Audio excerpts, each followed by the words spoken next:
It's time to cut some bureaucratic fat from our federal government. And how do you do that, Zoe? Well, we can start by defunding and disbanding the ATF. Today, on 2A for Today, we're going to play a few highlights from the House Judiciary Committee's hearing on oversight of the Bureau of Alcohol, Tobacco, Firearms, and Explosives, where the director of the ATF, Steven Dettlebach, tried to gaslight Congress. He constantly asserted that the ATF follows the law, but our lie detector test, the facts, determined that to be a lie. Welcome to 2A for Today. My name is Zoe. Government's not supposed to change the rules without a vote of Congress. Executive branch executes the laws, the legislative branch passes the laws. But when you bypass that format, which is exactly what the ATF has done, you get all kinds of bad things. First, it was the pistol brace rule. November 26, 2012, the ATF told the inventor of the pistol brace, quote, he would not be subject to the National Firearms Act. But last year, they changed the rule. After 12 years, changed the rule. The rule, by the way, the pistol brace was put together to help disabled veterans be able to shoot, be able to practice and shoot at the range. Now, with the rule change, if you don't turn it in, get rid of it, you become a felon.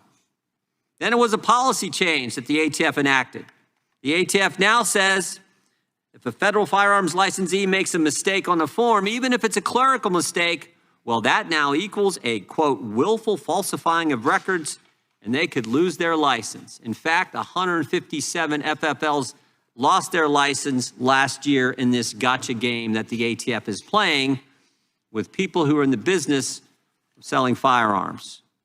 And the pressure to deal with what the ATF comes out and finds you made some mistake on a form, many people are just voluntarily giving up their FFL. 24 in 2021, 69 in 2022, 80 people last year gave up their license versus dealing with the hassle from the agency that's supposed to help them comply, not put them out of business.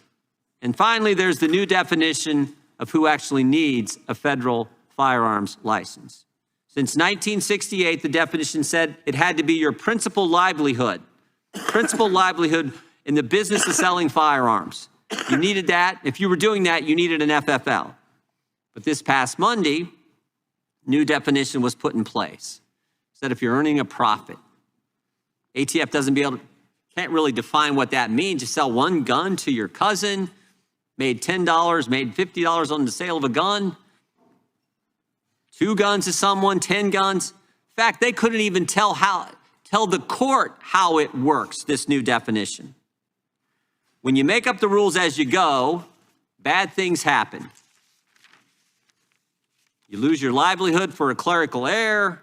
You become a felon for having a pistol brace they told you was legal for 12 years, and you might even get shot. That's what happened to Brian Malinowski just 2 months ago. We have Brian's widow with us today. She was here with us yesterday. Heard some powerful testimony from U.S. Attorney Bud Cummings, who represents the Malinowski family. In fact, I'm going to read from Mr. Cummings' testimony that he gave in this room yesterday. It's legal to buy, trade, and sell guns without a federal firearms license if you are a collector or hobbyist. But at some point, the ATF decided that Brian Malinowski had crossed a murky line, and he was no longer a hobbyist. Because of that, ATF concluded he was required to purchase a $200 federal firearms license before he sold any more guns. I call it murky because there is no bright line test. It's truly subjective. But one thing seems certain. Brian Malinowski received no warning. His family, his friends, his work colleagues would all guarantee you he loved his career and he would have never knowingly jeopardized it over a weekend hobby. His real job, his main job, only job, was he ran the Bill and Hillary Clinton Airport in Little Rock, Arkansas, highest paid official in the municipal government, made $260,000 a year. But on March 19th at 6:01 a.m., over 1 hour before sunup, 10 carloads of ATF agents and Little Rock Police Department officers came to the Malinowski home to execute their search warrant. Not an arrest warrant, search warrant. At 6:02:46 a.m., ATF agents in full SWAT gear approached the front door. They had a piece of tape ready to cover the camera lens of the doorbell camera, which they did. Next, Mrs. Malinowski heard only a loud crash as her front door caved in. Her husband, Brian, woke up to the sound of the crash, found a pistol, loaded a magazine, and left the bedroom to investigate. Brian warned his wife to stay behind in the bedroom, but Mayor stubbornly followed him down the hallway. The ATF apparently killed electricity to the home. The front room was usually well lit at night, but Mrs. Malinowski saw only darkness as she peered down towards the front entryway. She could only see shadowy outlines of presumed home invaders standing in her front hallway. That's what Brian saw too. Brian fired a few shots at the intruders' feet to drive them back out of the front door. The ATF shot Brian in the head. His wife was standing inches away from him. A mere 57 seconds. 57 seconds elapsed from the time agents covered the doorbell camera until gunshots erupted and Brian was fatally wounded. 6:02:46 to 6:03:43. Agents immediately dragged Mrs. Malinowski into the front yard. She was barefoot, wearing minimal night clothing, and the temperature was 34 degrees. They locked her in the back seat of a car and detained her there for 4 hours, refusing her many requests to check on her husband. Her husband she had just seen shot, wouldn't allow her to get close or even use the neighbor's bathroom. Even though policies have been in place at both the ATF and the Little Rock Police Department for the past 3 years, requiring the use of body-worn cameras when executing any search warrant, the Department of Justice tells us that no body cameras were used. If this isn't the weaponization of government, I don't know what is. And we have a video I'd like to show, which, just so it's a minute and a half.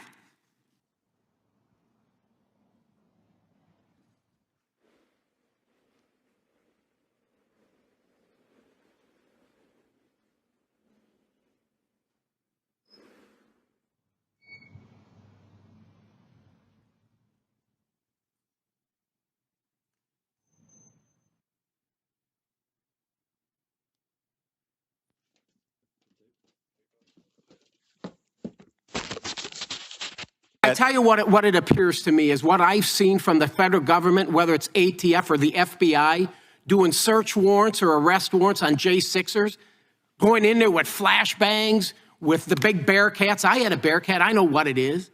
And having agents come out looking like they're ninja turtles for combat. I think not only are you scaring the hell out of the entire neighborhood, but when you kick down or break down a door and you don't even announce who you are, what do you think is going to happen? This was Mr. Malinowski there to try to protect his family. He didn't know. If you would have called him, sir, had a casual conversation, were you aware that he had no criminal history? Sheriff? I just want to ask a question. Are you aware, did you know the gentleman had no criminal history? No prior? Am I aware sitting here? Yes. Were you aware of it? In firearms trafficking cases, and people who are dealing without a license and buying 150 I'm sure there are a lot of bad hombres out there. would not have a criminal. I'm trying to focus on Mr. Malinowski. Were you personally aware that he didn't have a criminal history? Again, I'm trying to answer your question directly. Obviously, it's quite clear you weren't. It's quite clear you weren't. And I want to talk about mitigating risk, but were your agents wearing body cameras that day?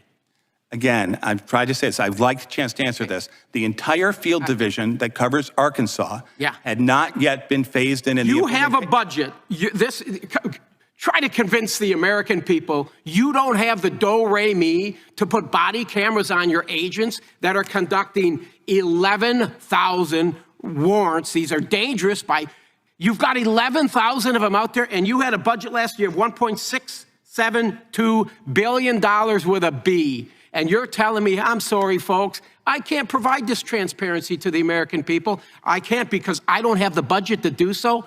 The American people, there's a problem right now with law enforcement out there.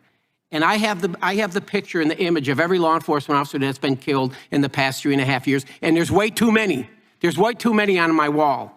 We agree. And so we have body-worn cameras. And why do we do that? Because there is a lack of trust between the police and the communities they serve. So when you provide these cameras, there's no he said, she said. It's all on record. And you didn't have your body cameras on that day. I'm telling you, it stinks to high heaven. I highly, highly recommend you cooperate with this committee and you try to explain, other than this, I don't have the money to do so and I'm phasing it in. Buddy, you got to get your priorities, reshuffle your priorities and get your priorities in order. And I highly recommend you get body cameras on every one of those individuals that are searching these warrants, because it seems like there's a cover up here.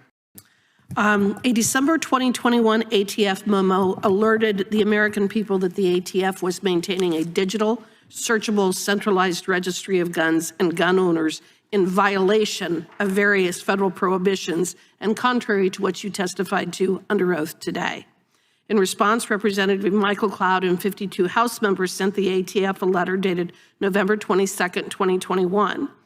ATF responded to that letter stating that it had 920,664,765 records, 865,787 and 86,000 of which are in a digitalized format, which Gun Owners of America has proved to be searchable.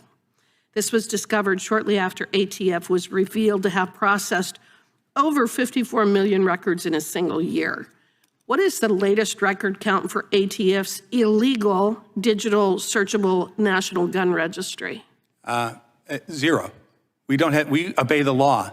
According We do not, to your letter, none of our records. To your letter, you have over 865 millions of these records are in digitalized format. You have admitted it.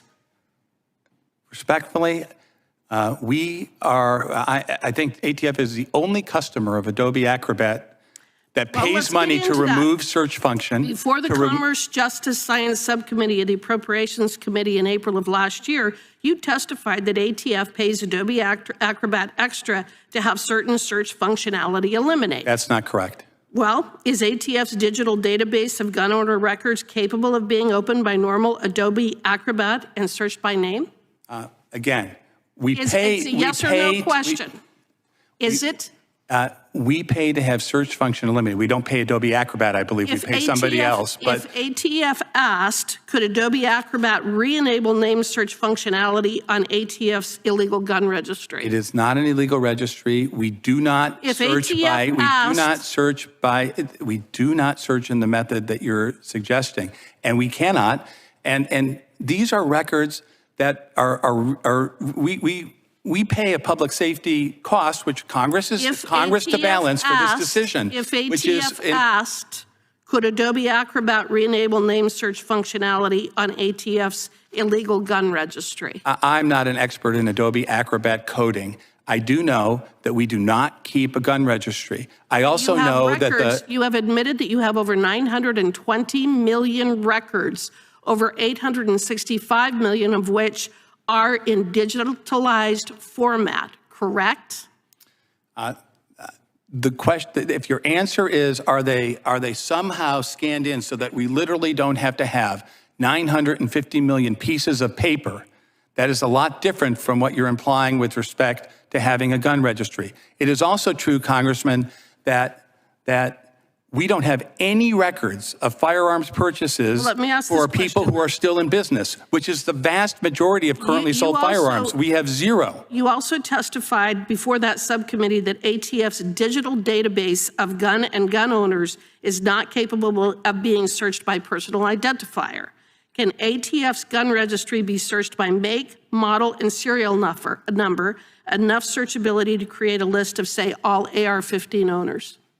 The answer to your question is we do not create, use, search, get around the registry. You're not answering my question. Your question respectfully, it was a technical question with 5 or 6 different parts. I'm trying not to erroneously, as you said, I'm under oath, I'm trying not to erroneously misstate things of technical nature. We do not keep a registry. We use these things for pending homicide investigations. It takes us a lot longer to find the name of the killer. Mr. Dettlebach, you have mentioned gun running and gun violence associated with Mexican cartels and the crime associated with that. In fact, you refer to the cartels as, quote, the most dangerous organizations in the world. How many conversations have you had with President Biden or Secretary Mayorkas demanding that they close the southern border? We do not, ATF does not. How many discussions have you had with President Biden or Mayorkas about closing the southern border? The answer to your question is, we work with DHS How many on conversations have border-related. you had with them demanding that they close the southern border? It's a simple question. Again, may I answer? How many conversations have you had demanding? We discuss our border-related security issues with DHS frequently. I have had conversations with Secretary Mayorkas about our efforts. Have you demanded that they close the southern border? I'm at ATF. It is not our jurisdiction to police the southern border. That's for DHS, Congresswoman. You don't care about crime in this country if you're not trying to address what's going on at the southern border. Respectfully, I deeply disagree. I think it's very unfair. Of course, like any agency, there are times where we don't get things right and can improve. So a couple of questions for you, along these lines. I think it's really important for the American people to understand. Do you, as the director of ATF, do you believe that the American people have a constitutional right, an individual right to keep and bear arms? The Supreme Court has made it clear, and yes, the Second Amendment has been interpreted numerous times by the Supreme Court, just as you, there's more to it, but yes, what you have said, yes. Okay, and so but you believe that, you interpret the Constitution that way? I interpret all the laws the way that the Supreme Court says they're to be interpreted. And when the Supreme Court speaks on something— Would you have said that about Plessy? Congressman, I work for a law enforcement agency. I'm not a judge. But I accept the rulings of the court, including that one. I'm not dodging your question. Do you, as the director of ATF, believe there is an individual constitutional right to bear arms? Yes, there is one. The Supreme Court has said it. Along those lines, do you, as the director of ATF, believe that the federal government should maintain a registry or otherwise track, catalog, keep records of the transactions of firearms conducted by the American people, such that you would know what firearms I possess? Congress has explicitly forbidden ATF from keeping a registry, and we do not. Again, we obey the law. We don't make the law, we obey it. Do you, as the director, believe that the federal government should track ownership of firearms among the American people? Congressman, we follow the law as you put it, as you pass it. You have said we cannot have a registry. We follow that provision and will continue to as long as it's the law. As the director of ATF, do you have a position on that? Should we track ownership of firearms? As director of ATF, my position is if it's in the law, we follow it. If I want to sell a gun that I currently own to a friend in Texas, do I need a license? So getting into the specifics of the rule, which is in litigation. So first of all, this ought to be a really simple question. I understand. So you look at the totality of the circumstances. If we're talking about an isolated sale from somebody who is not engaged in the business of dealing firearms, you don't need a license. All right. So if I, a citizen, this country, I live in Texas, I have a weapon and I want to sell it to a fellow Texan, on an isolated basis, do I need a license? Again, if you are not engaged in the business of selling firearms, those are Congress's words. If I post a sale for a firearm last year, okay, and I do that on some relevant website like TexasGunTrader.com, and I sell that weapon, I sell it for $500, and then I inherit a gun from my dad or from my uncle, and I inherit it last month, and it's like 6 months later, and I sell it, for another profit. I sell it for $500. And then less than a year later, I have another weapon that I inherit or I've gotten, I decide I don't need anymore, and I sell it. Is that engaging in the business? Is that engaging in activity that means I need a license? I think pursuant to the clear language of Congress in doing this and to the things we've said in the rule, we specifically mentioned inheritance as one of the things that is not indicative of engaging in the business. What if I have just 12, what if I have 12, 15, or 20 weapons and I sell 3 over the course of a year?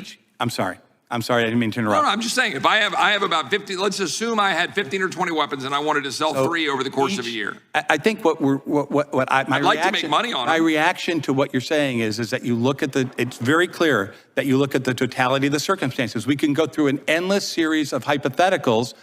Hypotheticals aren't the way we address cases. You understand, and I realize them over my time. Do you understand why the average citizen sitting out there saying, I've got 400 pages of rulemaking, might not understand what they are allowed to do under the law when the director of the ATF can't look at a member of Congress and tell me yes or no emphatically whether or not if I sell a weapon or 2 weapons or 3 weapons or 5, whether or not I need a license?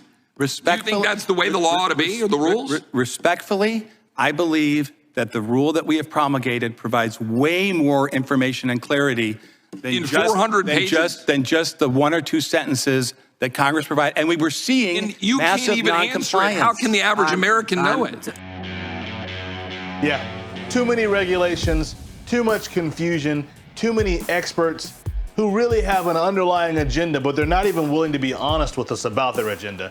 It would be better if he was just to say, yeah, I think that the Second Amendment has limitations and it should be further limited than what they already are. You know what? I would have way more respect for Democrats and people who are, appointed to office who would just be honest with us. Instead, we get people that make us lose trust in our system of government. And that's, I think, why our founders decided that we should have a clear, distinct separation of powers, and we shouldn't even have a Bureau of Alcohol, Tobacco, and Firearms to begin with. So anyway, that concludes our program. Thank you for watching. 2A for today.